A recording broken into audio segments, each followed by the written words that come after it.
Testing for BRCA mutations in women with a compelling family history of breast or ovarian cancer has become relatively commonplace. The sequela of a positive test can be life-changing, with many women opting for prophylactic mastectomy and oophorectomy. But what if the genetic test is normal? Well, according to a new paper appearing in the Annals of Internal Medicine, a normal BRCA test may not mean the gene is functioning properly.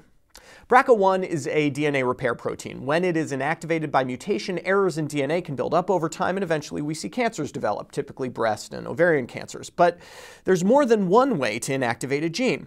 Remember that a gene is transcribed when its promoter region is accessible to the transcription machinery. The promoter can be blocked by methylation, preventing transcription, and an untranscribed BRCA1 might as well be mutant. It can't repair DNA if it isn't there.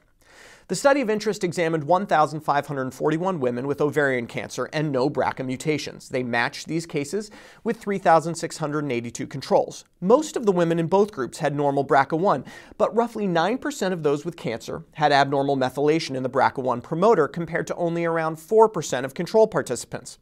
After adjustment for other factors, having methylated BRCA1 conferred almost a threefold higher risk of ovarian cancer. These findings, which were replicated across two cohorts, make abnormal BRCA1 methylation the second strongest risk factor for ovarian cancer beyond an out-and-out BRCA1 mutation. One thing I want to point out here, these methylation results did not come from ovarian tissue. These were the results in white blood cells. It's already pretty clear that abnormal methylation at the tissue level can promote cancer in that tissue.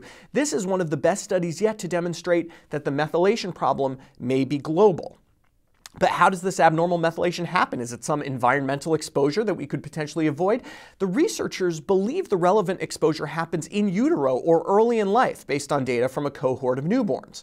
What that exposure is, though, remains in the mists of science's undiscovered country.